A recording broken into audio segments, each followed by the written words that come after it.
तो बहुत सारी चीज़ों पर आज नज़र थी जब गौतम गंभीर का एरा एक तरीके से हेड कोच के रूप में शुरू हुआ है, लेकिन एक शख्स जिनके बारे में हर कोई जानना चाह रहा था वो हार्दिक पांड्या है।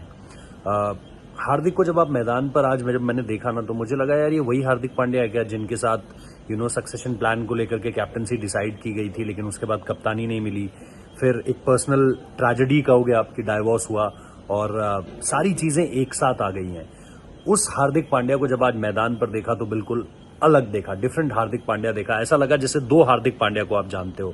एक हार्दिक पांड्या जिसकी निजी जिंदगी की कहानी इस वक्त पर या फिर क्रिकेटिंग स्टोरी भी थोड़ी सी ट्रैजिक आपको नजर आ रही है। इतना बड़ा हाई अगर आप देखो बारबाडोस का, और उस बारबाडोस के हाई के बाद अचानक से फिर एक सेटबैक, फिर एक पर्सनल लाइफ में सेटबैक। लेकिन हार्दिक पांड्या जब आज आए तो उनकी बॉडी लैंग्वेज डिफरेंट थी। वो मजाकिया अंदाज में मैदान पर एंट्री करते हैं। वो ड्रेसिंग रूम से टी दिलीप की तरफ एक आवाज लगाते हैं कि जब मेरी बारी आ जाए फील्डिंग की तो मुझे बुला देना।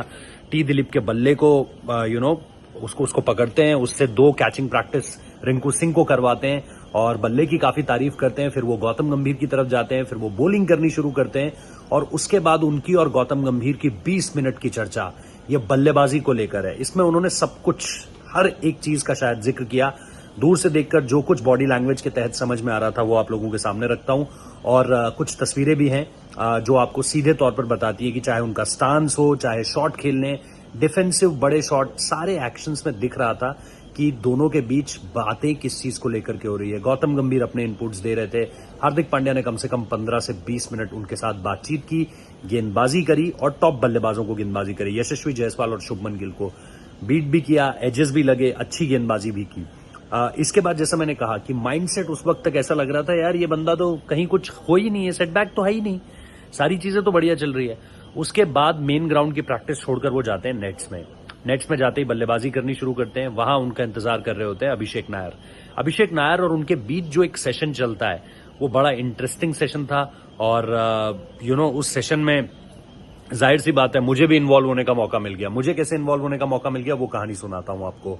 दरअसल बात ये हुई कि अभिषेक नायर और हार्दिक पांड्या के बीच लास्ट ओवर्स में मैच सिमुलेशन की उन्होंने बात की कि 12 गेंद में 34 रन बनाने हैं, 12 गेंद में 34 रन बनाने हैं हार्दिक पांड्या को। तो 12 गेंद में 34 रन की शुरुआत हुई तो हार्दिक पांड्या ने मारा एक पॉइंट या गली की तरफ शॉट, मतलब उन्होंने जैसे मैच में पॉइंट और गली वाला जो एरिया होता है वहां पर उसी लोकेशन पर मैं भी खड़ा हुआ था। तो हार्दिक ने अभिषेक नायर को कहा कि ये वाला जो शॉट मैंने मारा ये बाउंड्री है। अभिषेक नायर ने कहा नहीं यार बाउंड्री कहां हुआ, तो मैंने फील्डर लगा रखा था। तो हार्दिक ने पूछा कहां लगा रखा था फील्डर, तो अभिषेक नायर ने बोला wear that red T-shirt guy, ये मैंने लाल टी शर्ट पहन रखी थी, रेड टी शर्ट गाय वो स्टैंडिंग। तो हार्दिक ने बोला आस्क फ्रॉम हिम।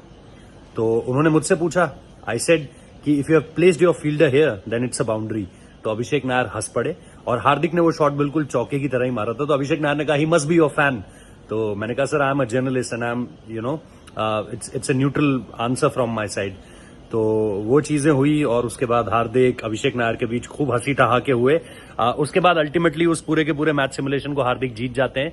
उसके बाद नेट प्रैक्टिस खत्म होती है, अभिषेक नायर आते हैं। अभिषेक नायर से मेरी जो बातचीत हुई उसमें उन्होंने सीधे यही कहा कि सॉरी यार that was a fun part, मतलब हम थोड़ा सा मजे कर रहे थे।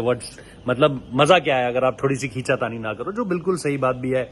हार्दिक ने भी उसके बाद यही कहा कि दैट वाज अ बाउंड्री। तो मैंने उनको कहा yes HP that was a boundary, तो मैंने उन्हें एचपी कहा। तो वो सारी चीजें हुई, आज मस्त मजा आया उस पूरी की पूरी बातचीत में मैच सिमुलेशन का हिस्सा बनकर। और जी हार्दिक पांड्या को देखकर ऐसा ही लगा यार, उनकी बॉडी लैंग्वेज बहुत पॉजिटिव थी, फुल थ्रॉटल खेल रहे थे, मजा आ रहा था उनकी बैटिंग देखकर, उनकी बॉलिंग देखकर। और फिर लास्ट में कुछ ऐसी बातें जो जाहिर सी बातें यहाँ पब्लिक स्पेस में नहीं की जा सकती, but the way he was talking to Sanju Samson, Akshar Patel, वो बड़ा फनी था। तो चलिए thank you so much. I hope कि आपको ऐसी और स्टोरीज मैं दे पाऊंगा, बता पाऊंगा यहाँ से, और आप लोगों को कोशिश करूंगा कि निराश ना करूं। Thank you so much.